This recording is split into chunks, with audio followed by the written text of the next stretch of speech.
This video is for company security officers and alternate company security officers who need help completing Sections A, C, D, and E of the Personnel Screening Consent and Authorization Form. In accordance with the Treasury Board of Canada Secretariat Standard on Security Screening, the TBS 33023 form must be completed for all Government of Canada security screening requests, including reliability status screenings. By completing this form, you provide your consent and authorize government institutions to collect critical information needed to do background checks. Please note that Treasury Board of Canada Secretariat is revising this form, and when the new form is available for use, we will update this video.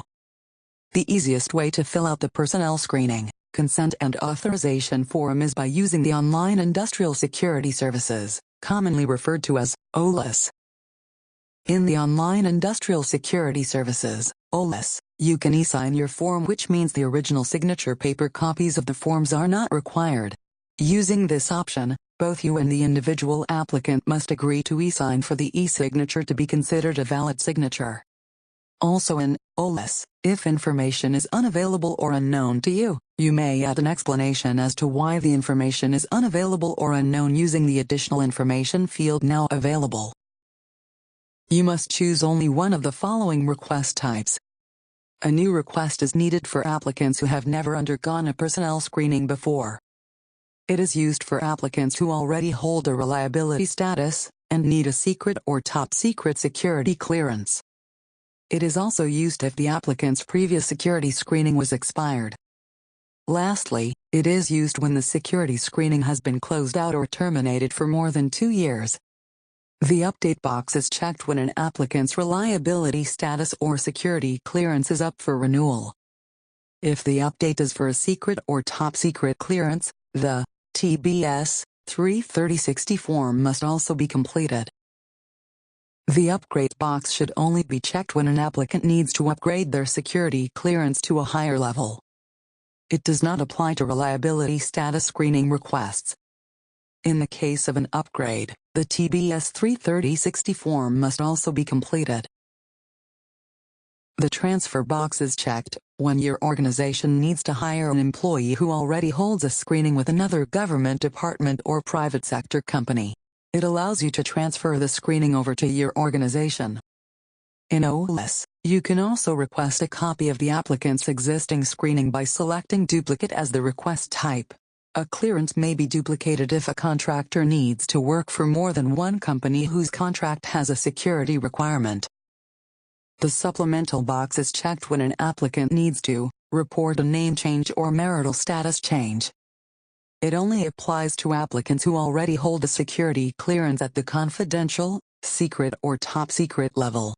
For name changes, only the TBS 33023 needs to be completed, but if there is a change in your marital status, you will need to complete both the TBS 33023 and TBS 33060. The reactivation box is checked for applicants who return to work for your organization within 2 years of the date that their screening was terminated. In this case, only the TBS 33023 needs to be completed. For reactivation, transfer or duplicate screening requests, the 33023 must be completed in full except for the following. In Section B, only the applicant's current residence is required in the residence portion. For Section C, the applicant must only sign and date under the Privacy Act statement. No initials are required. If you and the applicant e-sign the form, the Online Industrial Security Services portal will automatically sign and date under the Privacy Act statement. Next, you need to check the level of security required. For demonstrative purposes, we chose reliability status. Under particulars of appointment, assignment, contract, company security officers, CSO, need to check industry.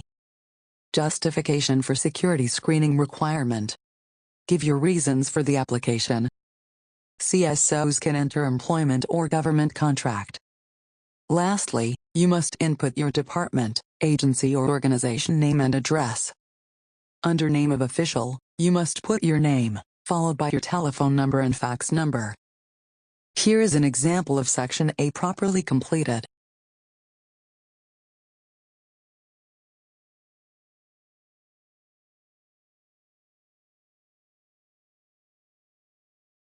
In Section C, once the applicant has checked the appropriate boxes and initialed their consent, you must print your name on the first line only, followed by your initials and telephone number.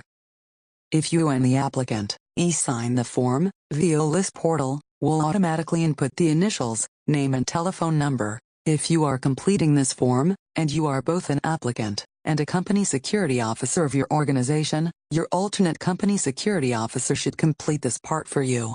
If you do not have an alternate company security officer, you can complete line 1, as long as you include a copy of 2 pieces of government-issued identification in your hard copy documentation. For more details on acceptable government-issued identification, please visit our website. You must also complete Section D. This section states that you have verified the information on this form. You must enter your name, title, address, phone number and fax number.